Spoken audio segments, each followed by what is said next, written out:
Consegui voltar, gente, desculpa. Está me ouvindo agora? Que conste no do primeiro Congresso de Autoetnografia Brasileiro. Teve incêndio, tornado, instabilidade da internet, que fique tudo registrado nos anais do primeiro Congresso. Os anais do primeiro Congresso, muito bom, Nelson. Tivemos de tudo, um frio insuportável na região sudeste do Brasil. Com certeza. É o fim do mundo. Ô, Nelson, se você estiver me ouvindo, é porque a gente estava falando o seguinte, que agora começa no nosso programa, né, a roda de conversas, que é um momento mais aberto, né, de discussão. A gente pode continuar o diálogo com vocês também, e o Roberto colocou uma pergunta aqui que eu gostaria para disparar aqui, depois a gente vai para onde a gente quiser. O que eu achei interessante, ele falou assim, o problema ético com relação até onde ir é necessariamente mais delicado na autoetnografia do que na etnografia?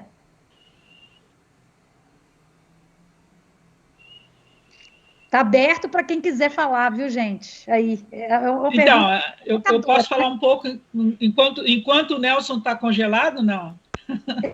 Parece que está. Não sei. Não, mas né? Pode falar, Valquíria. Não, te ouço. Não, então, eu acho que essa questão de pesquisa e o que é aceitável até onde ir é sempre uma ideia de controle mesmo sobre o conhecimento, para mim, né? Quer dizer, aquilo que as pessoas não aceitam ou aceitam, né, na sua pesquisa tem a ver com aquilo que já foi definido que é aceitável dentro de uma pesquisa ou dentro do que é um conhecimento, né? Onde as nossas emoções e o nosso self, por exemplo, nunca foi admitido dentro de uma pesquisa objetiva, dentro da objetividade na investigação, não é? Então, o que eu mais acho curioso nisso é poder repensar o desenvolvimento do olhar do pesquisador. Eu acho que ficou muito marcado para mim começar a entender e começar, logicamente, que pode não haver, digamos, tanta aceitação desse tipo de ideia que eu tenho, mas, para mim, o pesquisador que trabalha de forma na pesquisa científica dura, ele talvez precise mesmo desenvolver um olhar, aquilo que eu chamo da subjetividade objetificada, né? Ele precisa disso, ele precisa de mais exatidão, ele precisa de métodos mais rigorosos nesse sentido. Não que a autoetnografia também não tenha o seu rigor, né? Mas ele precisaria, digamos, desenvolver o seu olhar em relação àquele objeto de pesquisa que ele olha, né? Para o qual ele olha. Agora, no que se refere à questão da linguagem, eu penso exatamente o contrário. Eu acho que é exatamente a abertura do nosso olhar é que poderá nos fazer um cientista melhor, entende? Justamente porque nós vamos entender que existe um objetivo de uma sociedade da escrita lá, como eu defendo, né? Um objetivo de que ela se permaneça assim, que ela seja entendida assim, seja aceita assim, mas que aquilo é um caminho entre os vários outros caminhos que a gente tem dentro das culturas, das línguas, da educação, de sociedades, visão de sujeito, né, com os quais a gente interage o tempo todo. Então, essa questão do olhar, eu acho que ela passa a ser uma questão muito importante dentro do meio acadêmico, sabe? Essa coisa de desenvolver o olhar para a pluralidade, para a divergência, para a diversificação, não é? E não simplesmente o olhar convergente de uma ciência que precisa seguir esse tipo de rigor das ciências hard.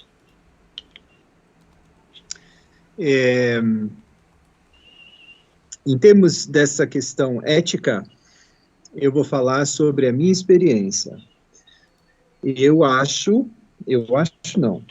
Eu tenho experimentado maiores conflitos éticos quando eu me torno uma pessoa que pensa a produção do conhecimento a partir da autoetnografia do que quando eu pensava a etnografia. É inesquecível, e talvez os mais velhos aqui tenham tido essa experiência, ou não tão velhos, mas alguém que tenha tido experiência de trabalho de campo, fazendo entrevistas, ou semidirigidas ou abertas, em profundidade com pessoas.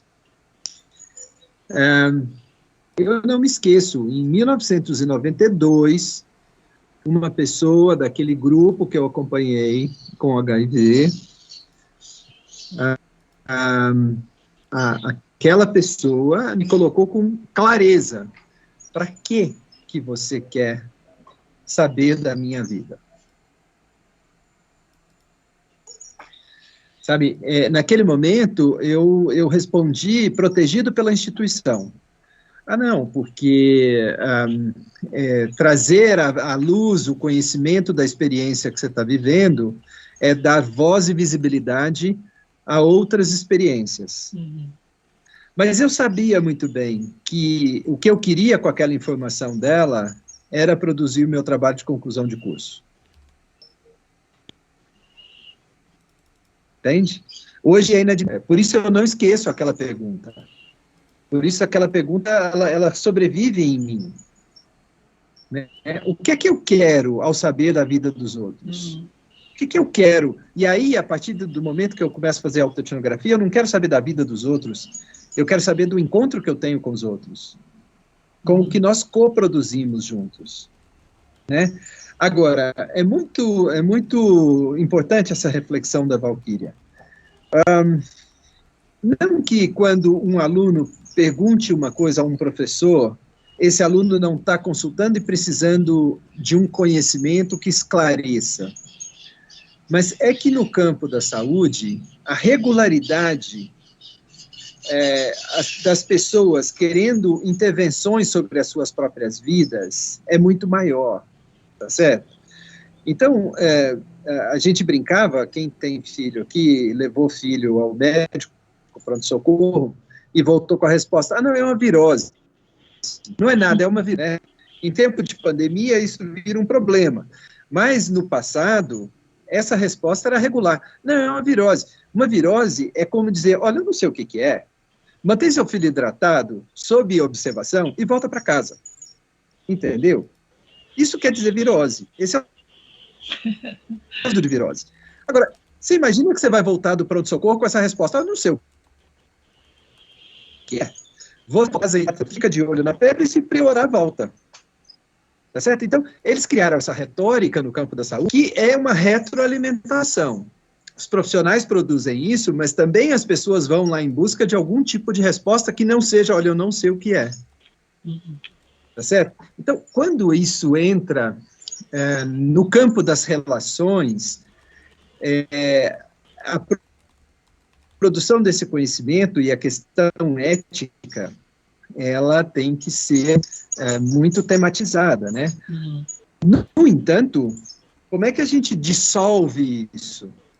No momento em que a gente começa a questionar essa assimetria de poder. Porque quem, acho que das ciências sociais isso é muito claro, né? Se você não tem a resposta, discute a pergunta. A pergunta já é um sinalizador, porque os psiquiatras eles são mais cruéis que nós das ciências humanas, porque eles dizem: quem faz a pergunta já tem a resposta.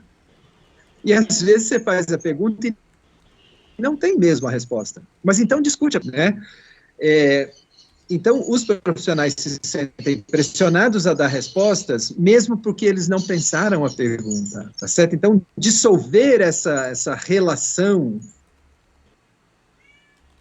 essa assimetria, é um exercício, mas tem que ser responsivo, no sentido de dar respostas e cuidar com responsabilidade, né? Então, tem sido um grande desafio pensar as questões éticas na pesquisa no campo da saúde, sobretudo porque, desde a Segunda Guerra Mundial, isso não é novidade para ninguém, corpos são usados para testar drogas, tá certo? Isso é regularmente aceito, tá certo? E muitas vezes, o que parece ético, passados poucos meses, se vê que não é tão ético assim. Não é incomum a denúncia de ações não éticas no uso dos corpos no campo da saúde, né? Então, essa é uma questão absolutamente profunda, difícil, desafiadora para nós, a questão ética da pesquisa. Então, agora, o que seria a compreensão ética, por exemplo, na área de linguagem, na área de cultura? A meu ver, a compreensão ética seria deixar claro para um aprendiz ou para as pessoas, para os usuários, para, enfim, os envolvidos com essas áreas, né, de que, para efeito de disseminação em grande escala, a língua foi simplificada. E que ele vai aprender na escola, toda essa linguagem, né? A escolarização é isso, é um aprendizado normatizado de línguas, do que significam línguas e culturas, mas não precisaria ser só isso. Então, a ética seria fazer com que as pessoas entendessem que existe esse contrato que eu estabeleço na minha escolarização para aprender essa normatização e que ela serve como poder, que ela tem a sua função social X, mas que isso não precisaria ser entendido como uma sobreposição às outras normatividades que existem dentro das comunidades diversas, ou dentro das outras práticas sociais, ou dentro das culturas, porque se elege que uma cultura é mais principal do que outras, né? Como na escolarização isso acontece com muita frequência, né? Essa ligação que existe entre língua, identidade e território, por exemplo, que é a parte mais marcante dentro da escolarização, isso precisa ser eticamente discutido com as pessoas, que isso aí é parte de um contrato, uma parte de visão, mas que não é a única, que não é a ideia, por exemplo, do que vem a ser uma sociedade, um sujeito ou um idioma, uma língua, seja o que for. Então, para mim, isso é ética, e essa compreensão precisaria ser mais abrangente, ao meu ver. Aí sim, nós estamos falando de compreensão da pesquisa, mesmo propriamente dita, e não da exclusão, né, de outros parâmetros.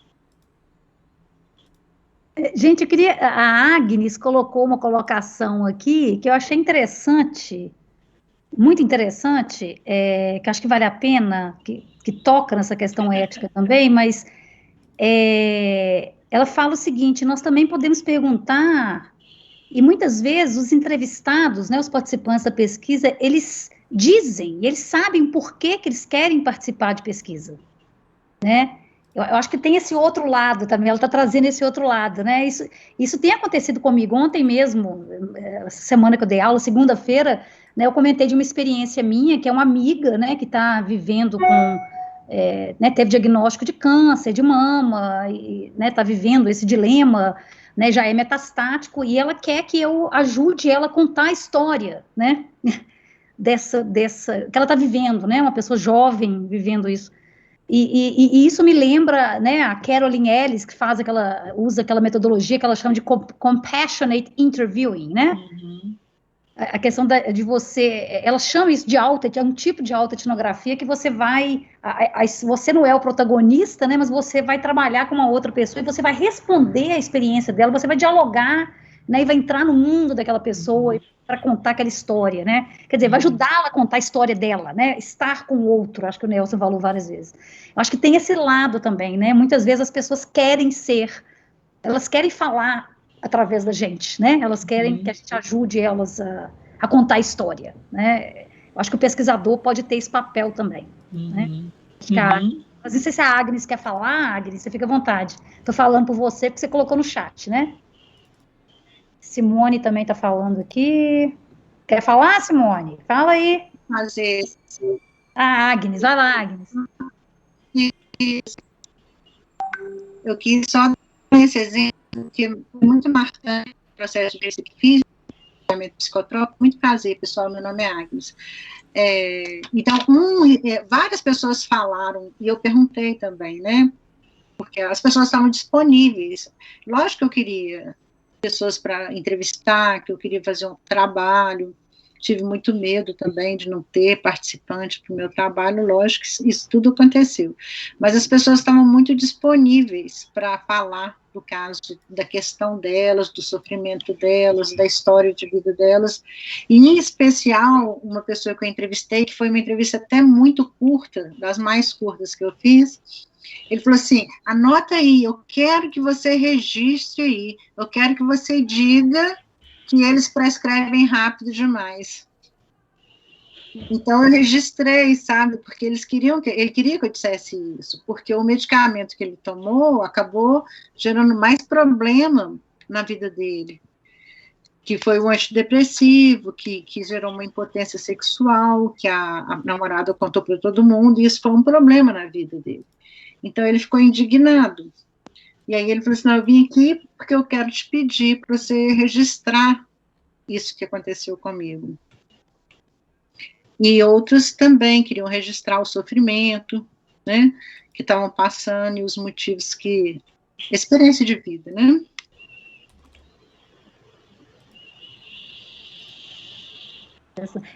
Agnes, eu tive isso também na minha pesquisa de doutorado. Na verdade, assim, eu tive isso de vários ângulos, de pacientes que eu entrevistei também, sobre a experiência deles com medicamentos, né, como farmacêutica, a experiência subjetiva. Então, eu entrevistei várias pessoas com dor crônica, por exemplo, né, e elas me pediam, né, assim, eu quero, assim, alguns me pediram para eu mandar a transcrição, né, teve uma que me pediu para ir na minha defesa, que achava que era muito importante, ela queria ouvir, ela foi na minha defesa de doutorado, foi uma das coisas mais fantásticas, assim, que aconteceu no dia da minha defesa. Esse foi o lado dos pacientes, né, das pessoas que estavam doentes, usando medicamentos. Eu tive também o lado dos profissionais de saúde que falaram assim, escreve isso aí, foi igualzinho a Agnes, né, eu quero que isso esteja registrado, eu quero que isso esteja no seu trabalho final, né? Então, assim, isso aconteceu também, é muito forte, né, quando você se depara com isso, muito interessante, é o outro lado da moeda, né. Mas no campo da medicina, tem uma coisa chamada medicina narrativa, que é mais ou menos dos anos 90, que é uma médica chamada Rita Charon, que era filha, neta de médicos, e ela vai estudar os prontuários dos pacientes do avô dela, e percebe que o avô fazia literatura no prontuário. E ali o que ela tinha era literatura do começo do século XX. E ela fica absolutamente tocada disso, e ela vai estudar literatura, e ela cria esse campo, né, mas veja, de abrir espaço para que o dono do corpo construa a sua narrativa. Começou do lugar errado. Como que eu vou abrir espaço? No mínimo, eu vou co-construir uma narrativa. Por que né? Então, assim, continua assimétrica a relação, certo? Então, eu entendo perfeitamente, e também já tive essa experiência de pessoas, da entrevista ser o momento em que a pessoa, é quase um setting terapêutico, né? Eu tive experiências de entrevistas em que a pessoa elaborou, na narrativa que ela estava construindo, ela elaborou uma compreensão e um sentido para a história que ela ressignificou a própria história que ela estava me contando naquele evento, tá certo? Então, eu acho que é um encontro com o outro, gente, né? Se eu vou aberto para o encontro com o outro, sem estar investido do poder de quem tem o direito da fala, né? Porque a questão fundamental da produção do conhecimento, para mim, e é incrível, como eu fiz mestrado e doutorado na área da saúde, eu li todos os textos do Foucault, né?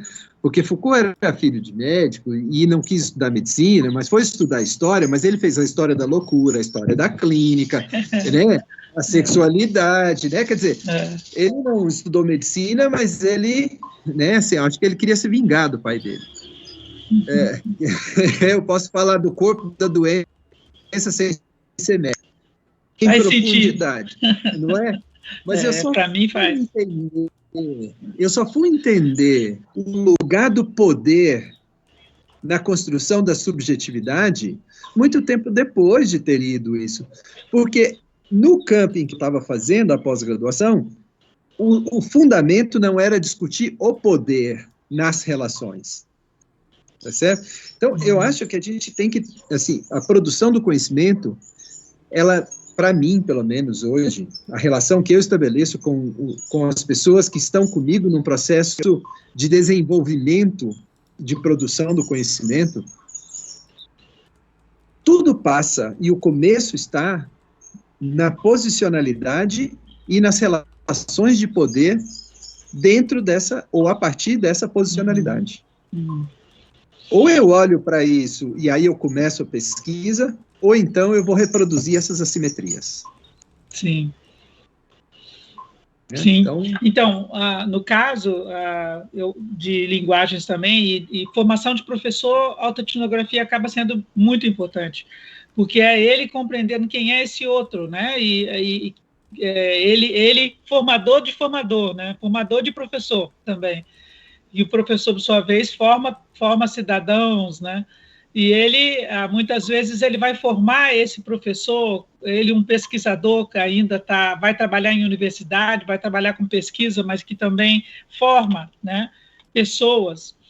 E para a compreensão, inclusive, dessa verticalidade que existe dentro desse tipo de formação colonialista, por exemplo, que a gente tem, né?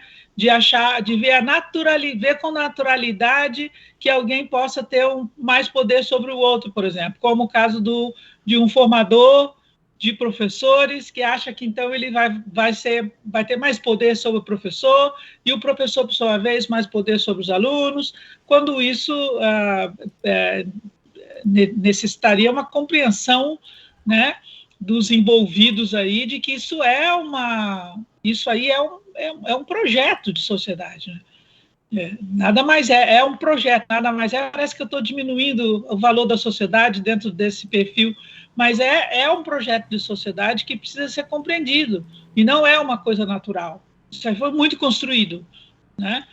E então acho que a autoetnografia costuma dar muita análise e psicanálise, eu acho, para quem faz na nossa área, né, esse tipo de pesquisa, justamente porque ele começa a refletir sobre vários conceitos pelos quais ele se formou na sociedade, né, pelos quais a própria educação levou àquele estado ou aquele estágio, né, na sociedade, né, de pesquisador, como se o pesquisador, portanto, estivesse no final da escada, né, lá no alto.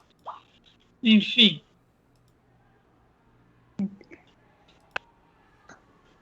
O Roberto, quer falar, Roberto? Tem uma pergunta?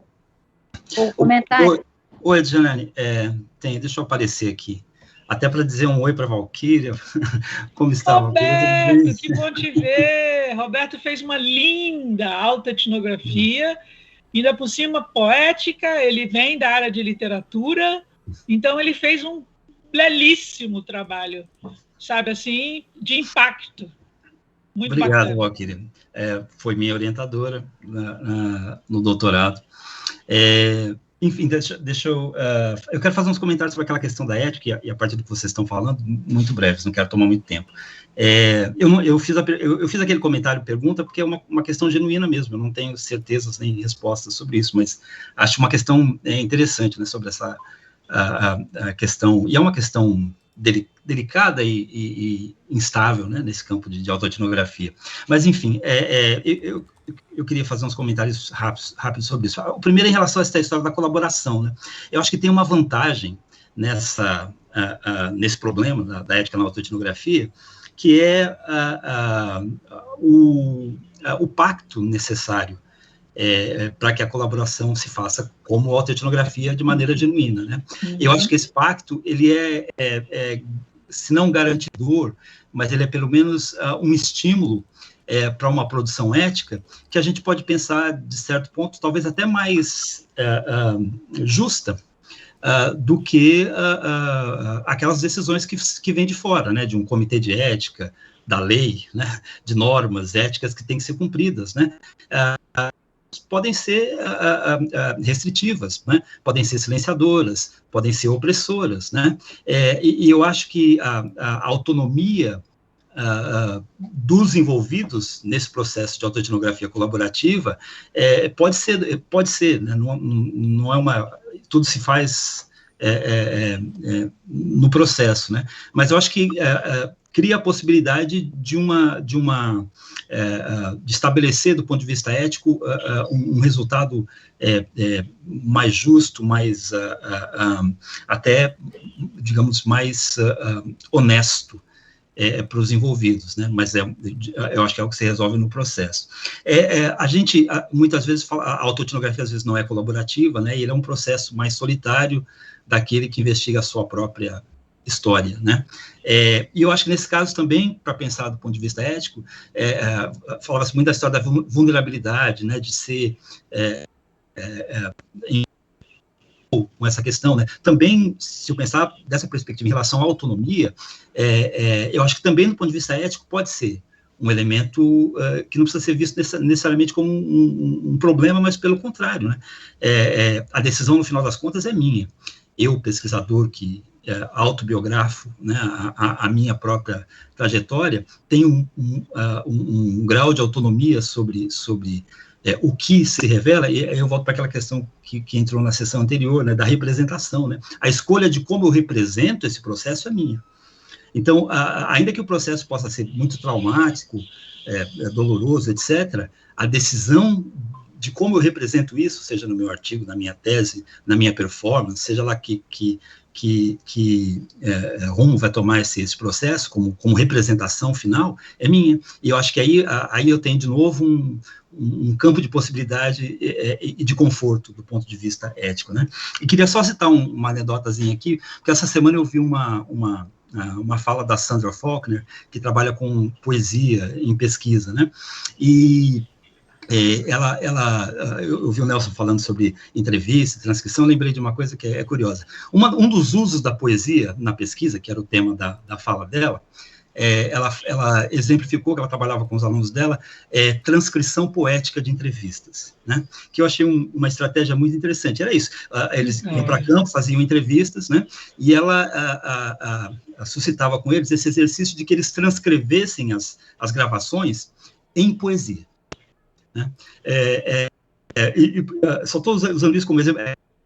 Não foi por esse motivo que eu vou explicar, mas a minha interpretação disso é que isso, de alguma maneira, revela esse desejo de que eu interfira e tome precauções em relação a dizer o outro, né? E acho que esses processos na autoetnografia, por exemplo, a ideia de a minha transcrição vai ser um poema, a transcrição dessa entrevista que eu gravei vai ser um poema, de um dispositivo, né, de tentativa de não me apoderar, a partir dos discursos, das linguagens, das formas já estabelecidas, da voz do outro e transcrevê-lo de uma maneira em que eu falo ele, né, ou ela, em que eu falo por ele ou por ela. Esse distanciamento, então, eu acho que a alternativa do ponto de vista das linguagens, né, da busca de estar sempre alerta e atento para que a minha relação com o outro não seja de violência, né, simbólica e outros tipos de violência, tá bom? Mas é isso, gente. Bacana, Roberto. Você fez isso. Atento. Agnes e depois Nelson. Primeiramente, eu gostaria de dizer que eu não domino o método, né, de autoetnografia, acompanho, assim, a Djenane, vejo o trabalho dela, eu trabalho com outro método. Mas essa questão da ética, como o Roberto falou, eu penso também que a pessoa que está disposta a fazer a autoetnografia, ela pode ir por etapas, ela pode se sentir pronta para falar de determinado tema, num determinado momento, e pode se sentir pronta para falar de outros temas em outro momento. Por exemplo, coisas que eu já passei na minha vida, que por anos, eu nunca quis falar sobre isso, hoje em dia eu quero até falar autoetnograficamente, entendeu? Eu me sinto pronta, eu me sinto mais segura de me expor, de expor o que eu passei. Então, é uma questão também de pessoal, né, de uma prontidão pessoal, que a pessoa possa falar em determinado momento até um determinado nível de profundidade de si mesmo, né, e de compartilhar essa experiência com os outros. E aí, nesse sentido, é ético. Ela não vai falar do que ela não quer, ela vai falar do que ela está se dispondo a falar naquele momento. E eu estou querendo também agradecer a participação de vocês, adorei, né? Quero ler o trabalho de vocês e pretendo também saber mais sempre sobre autoetnografia. Agradeço. Que bom, Agnes. Importante isso, né? A Agnes é psicóloga, gente, clínica, né? Então, ela traz uma leitura, o cuidado para não se violentar, né, Agnes? Assim, a gente tem que respeitar a gente, né, gente? Ao fazer uma autoetnografia, com certeza. Não, obrigada pela sua colocação, muito importante.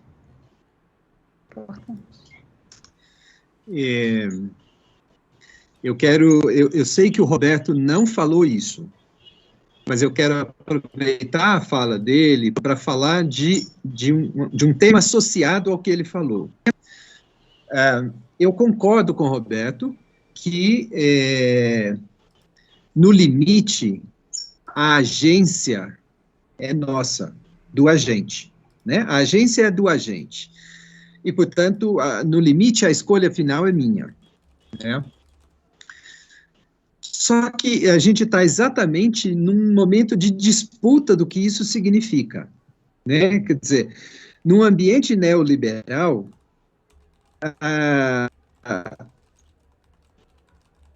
essa capacidade de tomar a decisão, ela está entre autonomia e abandono, né? Então, e eu repito, o Roberto não disse isso, eu estou problematizando a partir dessa, porque no campo da saúde, isso tem se traduzido como autocuidado. Bom, autocuidado é o quê? Falta de acesso e abandono de quem deveria cuidar, né? Ou é exercício de autonomia? Né? Então, essa discussão para nós tem sido muito importante, e a gente faz esse debate muito a partir do Stuart Hall, né, da codificação e decodificação, né, porque você pode codificar o que você quiser, vai chegar a mensagem, vai ser decodificada como o outro pode, como o outro quer, né? Você não tem garantia que o seu código vai se reproduzir totalmente como você pensou e projetou no outro, tá certo? No entanto, quando isso entra numa relação em que tem uma autoridade moral num campo autoritário e violento, que impõe coisas sobre os outros, e impõe significa prescreve. Entende o que quer dizer prescreve? Né? Assim, imagina só uma pessoa num tratamento, ela passa meia hora e ela volta só daí um mês. Aquela meia hora tem que ter a força de uma prescrição que dure todos os minutos de um mês. Em 30 minutos você prescreve. Então a prescrição é moral. A prescrição não é só técnica, né? Então, num campo como esse, fazer esse debate do autocuidado, a gente está numa disputa, de fato. Né? Incide sobre a capacidade de um lugar, a sua inserção, a sua posicionalidade na estrutura.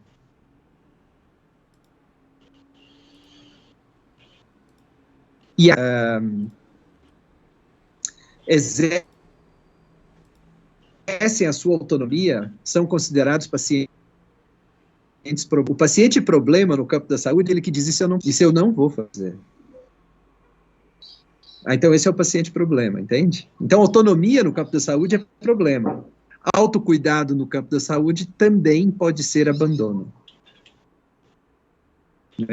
Então, para nós, no campo da saúde, a gente tem tematizado muito essa discussão neoliberal, dentro do neoliberalismo, o que significa o poder do indivíduo tomar a decisão. Né? E o Roberto não falou isso, gente, ele só me suscitou esse debate, tá certo? Sim. Que, de novo, a gente volta para o lugar do poder. É disso que estamos falando, né?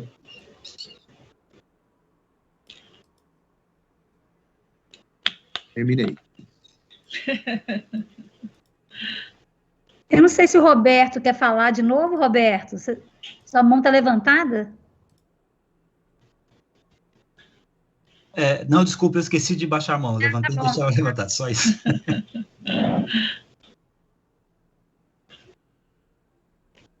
Mais alguém, gente?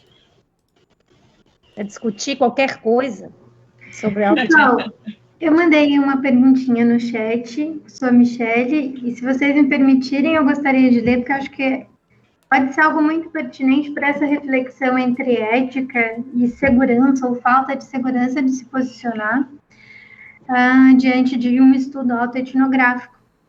E aí, se eu conseguir, de fato, fazer a pergunta, espero que vocês me ajudem a entender a resposta. Haveria possibilidade de poder e empoderar-se da segurança de autoetnografar-se quando compreendemos que as epistemologias são processos de subjetivação do saber e, por isso mesmo, estão sempre em ressignificação e movências? Se entendemos que os saberes canônicos foram constituídos por sujeitos, subjetividades, são verdades de um determinado tempo histórico, haveria a possibilidade de validar a narrativa do eu, das verdades do sujeito de modo equânime, pois a análise autoetnográfica é, portanto, também uma ciência. Uhum. Então, eu vou falar só duas linhas, assim. Quem que inventou essa história da validade foi o positivismo, né? Que alguma coisa tem que ser validada também. E, portanto, tem essa conotação da validação nesse sentido. Mas vamos falar de outro tipo de validação. Eu queria completar essa reflexão da Valquíria, e quem sabe somar a sua reflexão, Michele. De fato, o que me parece a questão não é o conhecimento. Pensa comigo, nós contamos milhares de anos no planeta, enquanto espécie. A ciência tem 400 anos.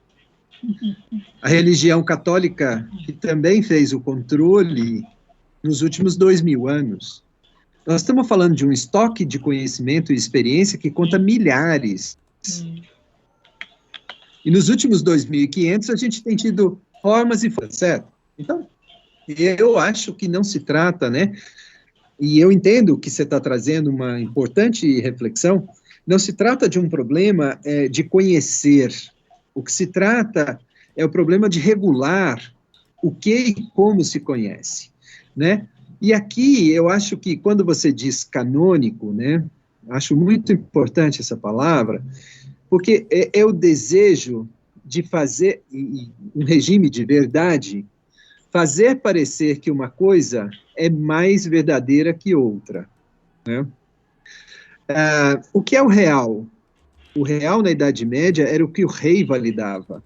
Na Idade Média, se você leia no Nascimento da Clínica do Foucault, é lindo, as dissecações eram proibidas. As dissecações passam a ser permitidas na presença do rei.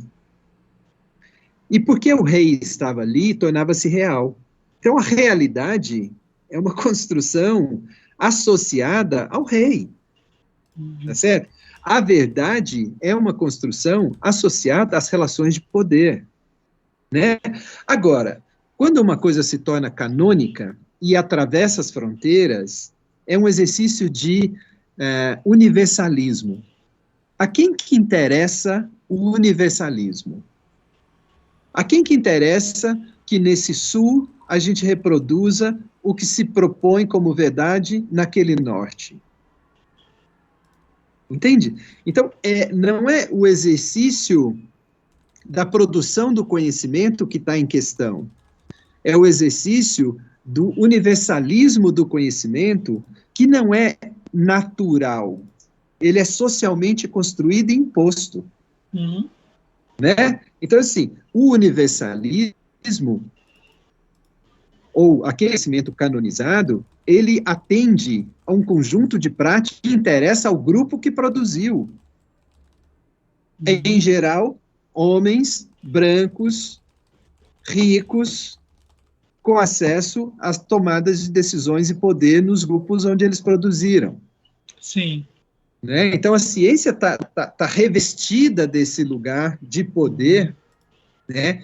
E se eu bem entendi a sua pergunta, então, a questão é, quando a gente faz uma autoetnografia e a gente está produzindo conhecimento, e a gente começa a produzir esse conhecimento se colocando a pergunta: ninguém me autoriza a falar pelo outro, portanto, o que é que eu vou fazer no encontro com o outro? Quando eu produzo conhecimento a partir dessa questão de base, essa questão ela é epistemológica, que é a lógica da produção do conhecimento, mas ela também ontológica, tá certo? É a lógica da criação daquilo que a Valquíria chamou desse conceito, dessa noção de sociedade. Né?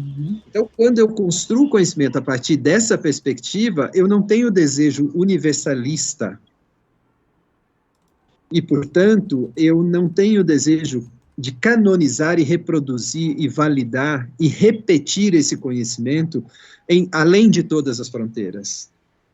Eu estou construindo narrativas da experiência humana nesse contexto. É o único.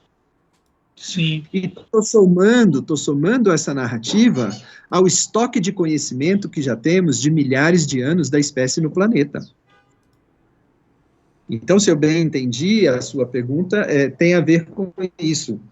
Mesmo dentro da perspectiva da produção do conhecimento, o que resulta disso é muito diferente do que resulta do padrão científico mais tradicional e convencional. Uhum. Uhum. Posso complementar uma questão? Do ponto de vista de estudos decoloniais que a gente tem hoje em dia, que estão se expandindo muito, estão, digamos, se somando muito a estudos dentro da área de linguagem, culturas, educação. É muito interessante como que isso é abordado, a nossa sociedade tendo tido uma construção via modernidade, via valores da modernidade, que são colonialistas e são eurocêntricos. Por isso é que eu menciono quem valida o quê, né? Então, esses conhecimentos construídos foram validados por uma determinada elite que estava formando essa sociedade. E eu digo assim, uma elite que pensou digamos, os caminhos e que houve adesão a esses caminhos, enfim, na medida que ele vai se disseminando e as pessoas vão aderindo a essas ideias, entendendo que esse é o percurso natural. E sem necessariamente entender, para muitos, que isso não é um caminho natural, isso é um caminho construído, né? Então, é um pouco por essa perspectiva. E dentro desses estudos decoloniais que a gente tem agora, a gente está vendo o quanto que tudo isso foi muito uma criação, essa questão da validade, essa questão da legitimidade, entende? Da representatividade para você ter os dados científicos, digamos, apoiados ou reconhecidos, né, ou legitimados, entende? Então, eu me encontro, por exemplo, num momento de não necessariamente pôr abaixo a ciência de forma alguma, mas de questionar que a ciência não pode ser uma coisa tão singular e que ela precisa ser pluralizada também, entende? A ciência da linguagem não pode seguir a mesma forma de aferição do seu valor ou da sua validade, por exemplo, né, do que outras, né? Hoje em dia nós vemos novos conhecimentos sendo construídos, e a linguagem digital é muito responsável por isso. Não vou entrar nem nesse assunto, mas só para dizer, eu não posso, hoje em dia, orientar, por exemplo, uma pesquisa que vai levar em conta toda uma linguagem digital, que, portanto, vai trabalhar com outras formas de construção do conhecimento, seguindo uma metodologia de pesquisa científica que usa fita métrica para outra coisa, entende? Eu não posso usar a mesma fita métrica para isso agora, né? Entende? Então, por isso que eu acho que é hora também da pluralização das ciências, né? Dessa concepção de ciência, que é, na verdade, um produto da modernidade e do iluminismo. Professores, eu agradeço muito, acredito que era esse o fomento que eu precisava, justamente para dar mais segurança, porque fomos construídos em caixinhas, e essas caixinhas epistemológicas, elas vão nos despertando essa insegurança, e nos inscrever na ordem do discurso, para que a gente reflita sobre as assimetrias de poder e, no gesto de resistência, assumir a nossa posição de poder, para poder se posicionar, para poder construir novas narrativas, para poder provocar a desestabilização das ciências, da construção de que só existe uma forma de fazer ciência, é um papel que todos nós podemos desenvolver, é um papel que o Congresso está proporcionando para que a gente tenha esse olhar mais abrangente, esse olhar mais múltiplo que a senhora e os outros colegas já comentaram hoje. Então, agradeço imensamente o comentário, as respostas. Michele, a gente fica muito contente, né, com esse seu depoimento sobre o evento. E agora o Nelson levantou a mão, ele faz a fala dele e a gente vai encerrar e espera vocês amanhã. Olha, eu levantei a mão. Eu ia comentar uma coisa que a professora Valquíria falou. É uma delícia esse debate, né? Ela fala, me cutuca. Eu falo, ela se sente cutucada. E a gente exatamente. É uma delícia. E com isso eu quero também pedir desculpa a todos e todas, que a gente acaba monopolizando a fala, né? Porque a gente se empolga, né? E esse é um conhecimento entranhado, quer dizer, vem de dentro das entranhas, né? Então, como vocês veem, ela apresentou alguns slides, mas faz uma hora que ela está falando sem slides, eu estou falando sem slides, porque exatamente isso está incorporado dentro do corpo, né? E aí, inevitavelmente, isso está incorporado nos nossos corpos. A gente está em contato com muitos corpos, que não necessariamente incorporaram ou querem incorporar essa forma, né? Então, é um exercício muito bom de identificação quando a gente traz os nossos corpos para perto de outros corpos que fizeram o mesmo movimento, né? Com certeza Nelson. Muito interessante.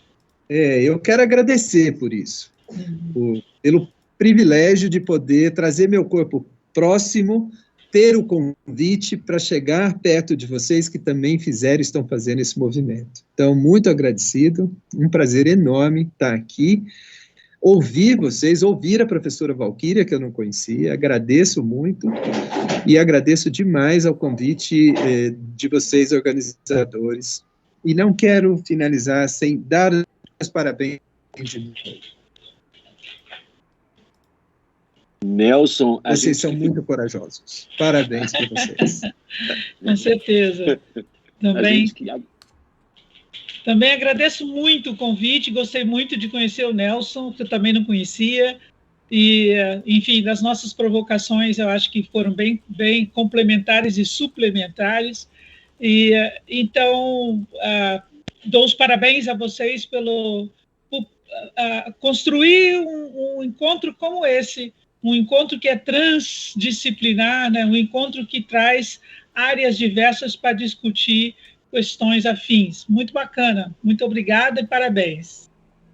Nós, da comissão organizadora, que agradecemos vocês, Nelson, Valquíria, pela disponibilidade, né, numa sexta-feira fria, de estarem aqui com a gente. Felizmente, vocês não tiveram tornado, queimadas, né, aí, Graças ao a redor Deus, da casa de vocês.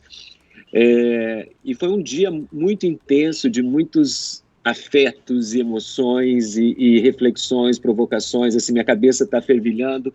Acho que a Kátia já tinha dito isso aqui mais cedo no chat. E amanhã a gente continua. Eu espero que vocês tenham ficado tão felizes quanto nós estamos com esse primeiro dia.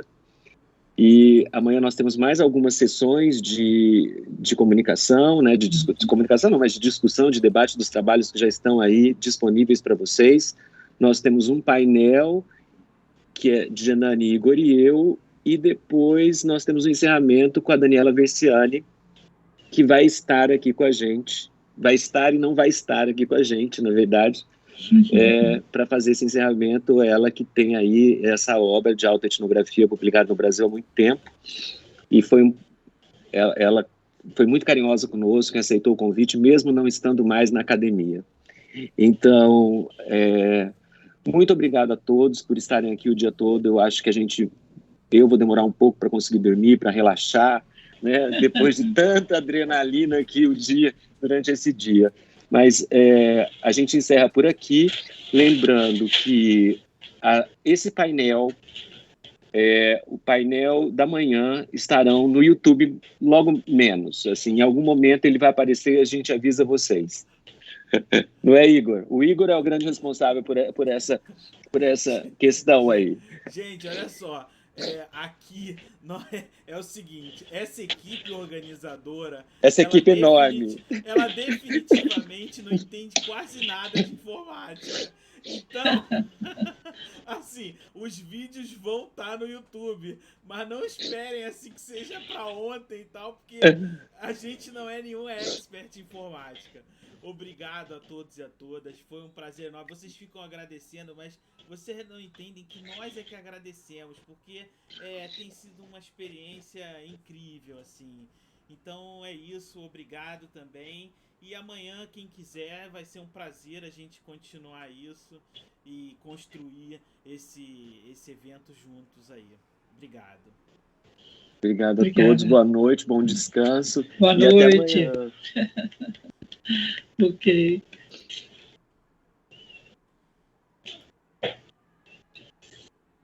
Ver como é que eu saio.